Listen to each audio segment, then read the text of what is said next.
نحمده ونصلي ونسلم على رسوله الكريم اما بعد فاعوذ باللہ من الشیطان الرجیم بسم اللہ الرحمن الرحیم قال اللہ تبارک و تعالی جل شانہ فی القرآن المجید قل ان صلاتي ونسکی ومحیای ومماتی للہ رب العالمین۔ اللہ تبارک و تعالی جل جلالہ کا احسان عظیم ہے کہ رب ذوالجلال نے ہمیں مسلمانوں کے گھر میں پیدا فرمایا۔ اللہ تبارک و تعالیٰ کے پیارے پیغمبر صلی اللہ علیہ وسلم کے بارے میں ارشاد فرمایا کہ محبوب صلی اللہ علیہ وسلم تم فرما دو کہ بے شک میری نماز و نسکی میری قربانیاں و محیایا و مماتی میری حیات میری زندگی اور میری موت للہ رب العالمین تمام جہانوں کے پالنے والے رب کے لیے ہے۔ اللہ تبارک و تعالیٰ کے پیارے محبوب کریم علیہ الصلوۃ والتسلیم اور باقی انبیاء کرام علیہم السلام اللہ تعالیٰ کی رضا کے لیے ہر کام کرتے تھے، بلکہ آقا کریم کے بارے میں تو ارشاد فرمایا وما ینطق عن الہوی ان هو الا وحی یوحی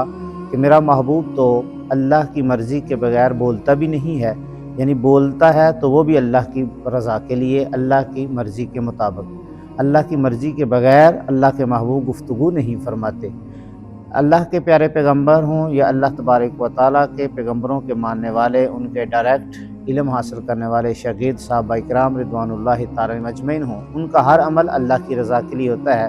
اس کی ایک مثال دیکھیں، حضرت امام حسین رضی اللہ تعالیٰ عنہ اگر مدینے میں رہے تو اللہ کی رضا کے لیے، اگر مدینے کو چھوڑا تو اللہ کی رضا کے لیے، میدان کربلا میں پہنچے تو اللہ کی رضا کے لیے، نیزے پہ چڑھ گئے، اپنے رشتہ دار اپنے کنبے خاندان کے لوگوں کو شہید کروا دیا تو اللہ کی رضا کے لیے۔ یعنی ہمیں یہ درس ملتا ہے کہ ہم بھی ہر کام اللہ تبارک و تعالیٰ کی رضا کے لیے کریں۔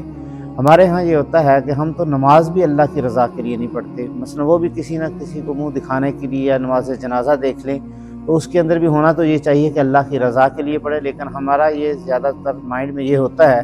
کہ شاید رشتہ دار کیا کہیں گے اگر میں جنازے میں نہ گیا تو وہ میرے بارے میں کیا سوچیں گے، تو بس ذہن میں جب یہ آ گیا تو اس کا مطلب ہے کہ ہم اس کو دکھانے کے لیے گئے ہیں، اللہ کی رضا کے لیے نہیں گئے۔ ہمارا ہر کام اللہ کی رضا کے لیے ہونا چاہیے۔ ہارون الرشید خلیفہ جو تھے، ان کی بیوی ملکہ زبیدہ جو ہیں، وہ ایک مرتبہ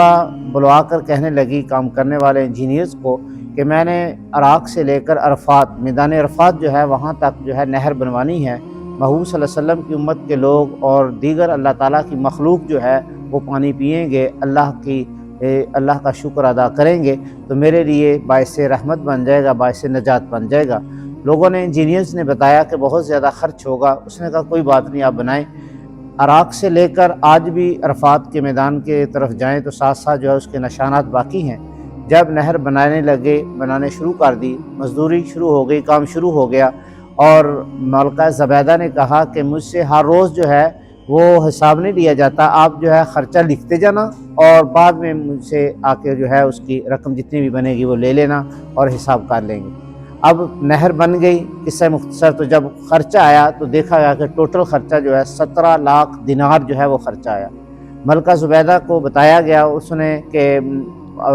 خرچہ جو ہے وہ اتنا آ گیا ہے اور اس کا حساب کرنا ہے، رجسٹر بن گئے ہیں اور ٹوٹل ہو گیا ہے، لہذا آپ جو ہے رجسٹر چیک کر لیں۔ ملکہ زبیدہ نے ٹائم دیا، دریائے دجلہ کے کنارے بیٹھی، پاؤں کے اندر جو ہے، پاؤں دجلہ کے پانی کے اندر جو ہے وہ بھگو کر بیٹھی ہیں، اللہ تعالیٰ کی نظارے لے رہی ہیں، حسین و جمیل منظر دیکھ رہی ہیں۔ اور ملکہ زبیدہ کے بارے میں یہ بات بھی یاد رکھیں کہ یہ ایسے لوگ یا ایسے حکمران جو ہوتے ہیں وہ ایسے ہی ایک ہی کام نہیں کرتے، بلکہ پیچھے ایک بہت بڑی اس کی حقیقت ہوتی ہے۔ ملکہ زبیدہ کے ذہن کے اندر یہ چیزیں کیسے آ گئی، حالانکہ وہ تو اتنی مالدار خاتون تھی، اس کو اس طرح کے نیکی کے کاموں کی کیا ضرورت تھی جیسا کہ آج کل ہوتا ہے۔ وہ صرف اس لیے کہ ملکہ زبیدہ کے 100 لونڈیاں اس نے رکھی ہوئی تھیں جو اس کے محل کے اندر ہر وقت جو ہے قرآن مجید کی تلاوت اس طرح کرتی تھی جس طرح شہد کی مکھیوں کی بنبناہٹ ہوتی ہے، تو وہ ہر وقت 100 لونڈیاں جو ہے اس نے مقرر کی ہوئی تھی کہ ہر وقت وہ قرآن پڑھتی رہتی تھی۔ جب حساب لینے کا دن آیا تو ملکہ زبیدہ کو رجسٹر آ کے تھما دیے گئے